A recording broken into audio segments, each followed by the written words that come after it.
Example है हमारे पास, ice को जब हम स्टोर करते हैं तो उसको हम किसी कपड़े में लपेट देते हैं, एक ब्लॉक ऑफ आइस हो, या फिर उसको वुडन बॉक्स के अंदर बंद कर देते हैं ताकि एटमॉस्फेयर के साथ उसका कनेक्शन जो है वो डिसकनेक्ट रहे और देर तक स्टोर रहे। इसी तरह कप ऑफ टी जो होती है वो जब हम टेबल के ऊपर रखते हैं, क्योंकि उस वो कवर्ड नहीं होती है, तो उसका एटमॉस्फेयर के साथ थर्मल कांटेक्ट होता है, जिसकी वजह से हीट हमेशा हॉट बॉडी से कोल्ड बॉडी की तरफ ट्रेवल कर जाती है। तो टू स्टोर से लेके टेम्परेचर तक ये हमारे पास थी एग्जाम्पल्स।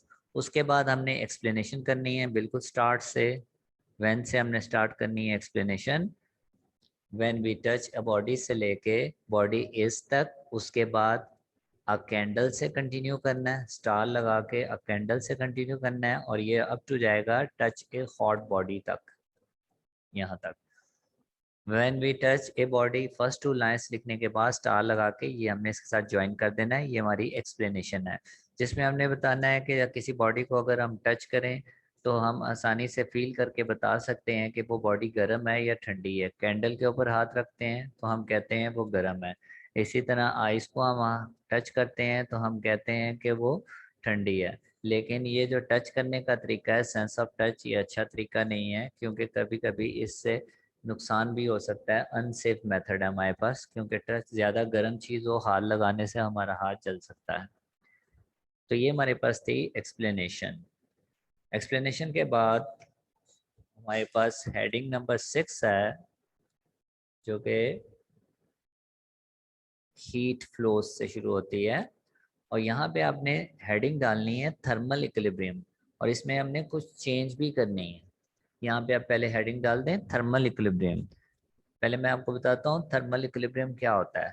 जब दो बॉडीज डिफरेंट टेम्परेचर की आपस में कांटेक्ट हो जाएं, तो ऐसी सूरत में हीट जो है वो हॉट बॉडी से कोल्ड बॉडी की तरफ ट्रेवल होना शुरू कर देती है, और तब तक हॉट से कोल्ड की तरफ हीट ट्रेवल करती है जब तक दोनों का सेम टेम्परेचर ना हो जाए।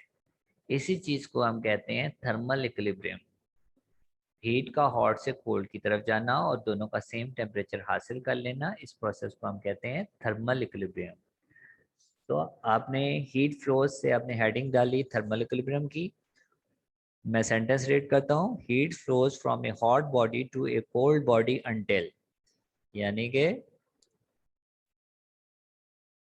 Heat flows from a hot body to a cold body until. उसके बाद ये आगे कट कर दें और आपने लिखना है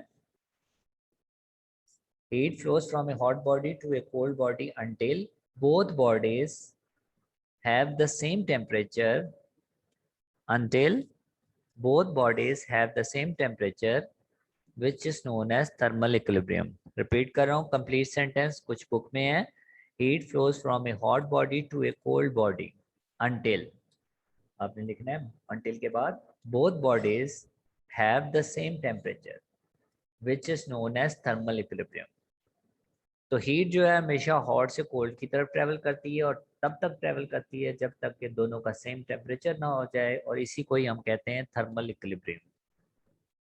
heat flows from a hot body to a cold body until both bodies have the same temperature, which is known as thermal equilibrium. उसके बाद थर्मल इक्विलिब्रियम की कुछ एक्सप्लेनेशन है, वो आपको मैं मार्क करवाता हूँ। टेक 2 से हमने स्टार्ट करना है, टेक 2 बॉडीज से हमने स्टार्ट करना है, और ये जाएगा अप टू टेम्परेचर तक, यहाँ तक।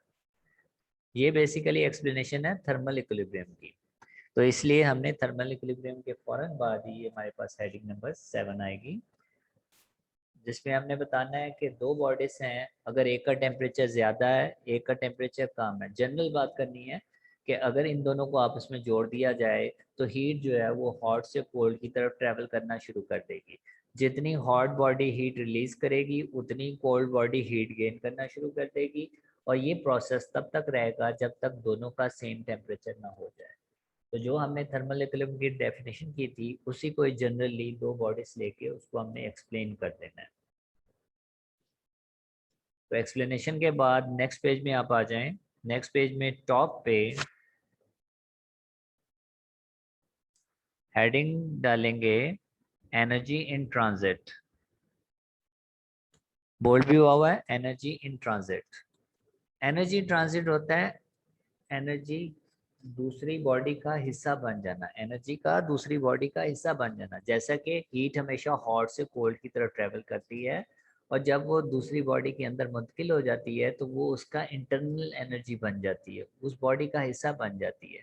तो एनर्जी इन ट्रांजिट का मतलब एनर्जी का एक बॉडी से दूसरी बॉडी में जाना और फिर दूसरी बॉडी का पार्ट बन जाना। डेफिनेशन तो नहीं है, बस इसके बारे में बताया गया है कि heat is therefore called as the energy in transit. Heat को एनर्जी इन ट्रांजिट कहते हैं, दूसरी बॉडी का part. Once heat enters a body, जब हीट किसी दूसरी बॉडी में चली जाती है, it becomes its internal energy, उसकी इंटरनल एनर्जी बन जाती है। इंटरनल एनर्जी क्या होती है ये अभी हम नीचे बढ़ेंगे। फिलहाल एनर्जी इन ट्रांजिट में हमने सिर्फ यही 2 लाइनें लिखनी है कि हीट हमेशा हॉट से कोल्ड की तरफ ट्रेवल करती है, इसी को और दूसरी बॉडी का हिस्सा बन जाती है, इसी को एनर्जी इन ट्रांजिट कहते हैं। और दूसरी बॉडी में जब हीट चली जाए तो वो उसकी इंटरनल एनर्जी कहलाती है। इंटरनल एनर्जी क्या होती है, जो बोल्ड हुआ हुआ है ये हमारा इंटरनल एनर्जी की हेडिंग है। तो ये हेडिंग नंबर 9 है हमारे पास। ऊपर जो थी एनर्जी इन ट्रांजिट वो हेडिंग नंबर 8 थी, ये हमारी हेडिंग नंबर 9 है, इंटरनल एनर्जी। हम जानते हैं हर बॉडी के अंदर छोटे छोटे पार्टिकल्स होते हैं, एटम्स होते हैं, मॉलिक्यूल्स मौजूद होते हैं। इन एटम, मॉलिक्यूल्स और पार्टिकल्स के अंदर पोटेंशियल एनर्जी और काइनेटिक एनर्जी मौजूद होती है। ये जो इनके अंदर पोटेंशियल एनर्जी, काइनेटिक एनर्जी है, इनको आपस में सम कर लिया जाए, प्लस कर लिया जाए, तो जितना भी हासिल होगा उसको हम उस बॉडी की इंटरनल एनर्जी कहते हैं। तो लिखा हुआ है इंटरनल एनर्जी में, the sum of kinetic energy and potential energy associated with atoms, molecules and the particles of the body.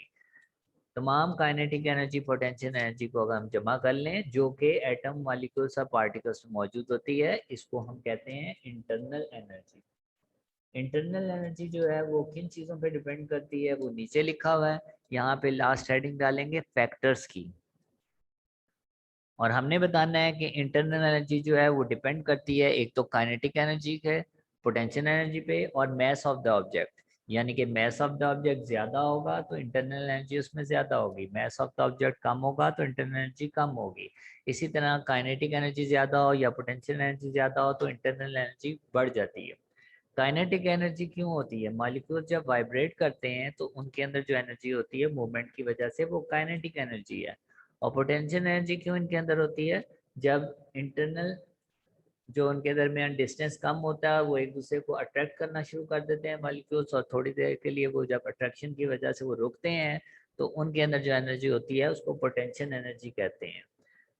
तो अट्रैक्शन की फोर्स उनके अंदर पोटेंशियल की एनर्जी पैदा करती है और वाइब्रेशन की वजह से उनके अंदर काइनेटिक एनर्जी मौजूद होती है। तो ये दोनों एनर्जीज को अगर हम सम कर दें तो ये वो उस ऑब्जेक्ट की इंटरनल एनर्जी कहलाती है। और internal energy kinetic energy, potential energy और मैस ऑफ द ऑब्जेक्ट पे डिपेंड करती है।